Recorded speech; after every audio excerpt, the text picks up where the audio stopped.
Alaro never expected his shift to end with a temporal disaster. Yet the time engine hummed louder than usual, almost like it was breathing.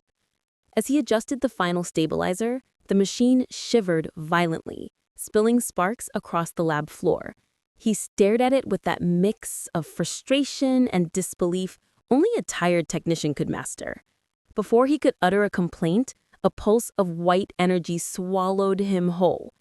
He tumbled through a spinning tunnel of warped colors, feeling weightless and pulled in every direction at once. The air around him twisted like liquid, stretching his silhouette into strange shapes as the temporal current dragged him deeper. When the world finally snapped back into solid form, he crashed into a patch of ferns, breath knocked from his lungs. Everything smelled damp, earthy, and ancient.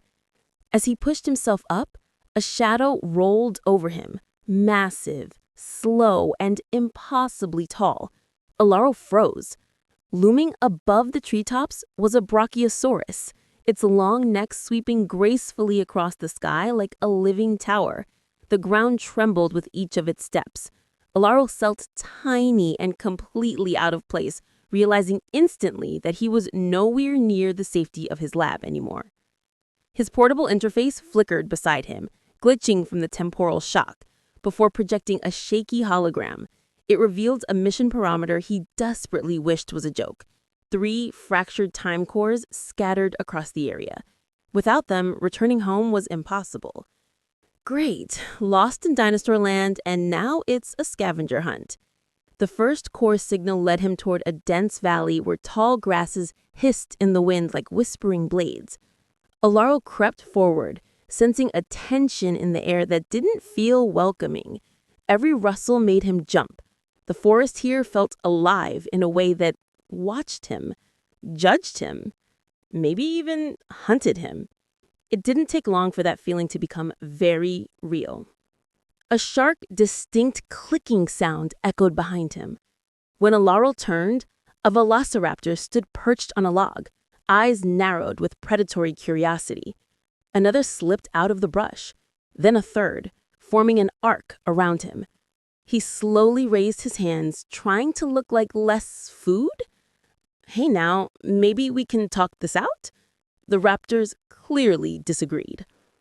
The pack lunged, an instinct took over. Alaro dived between roots and sprinted through the valley with surprising agility for someone who usually avoided exercise. He tossed a small EMP sphere behind him. The pulse burst outward, stunning 2 raptors long enough for him to bolt toward a nearby tree. Using a vine as a lifeline, he swung out of reach, heart pounding.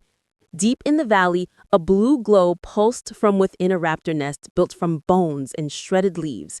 Alaro tiptoed toward it, praying the remaining raptors were too stunned to notice him. He snatched the fragment and backed away carefully, right until a raptor shrieked. With panic fueling his legs, he sprinted out of the valley, dodging snapping jaws as he escaped. A river intersected his escape path, forcing him to leap without hesitation. The freezing water pulled him downstream in a chaotic tumble. He resurfaced, coughing as the current carried him to the edge of Jurassic Swamp. Mist curled low to the ground, thick and ghost-like, warping shadows into eerie shapes. The atmosphere felt ancient, heavy, almost ceremonial. Using a subscribe, like, and comment for more fun updates.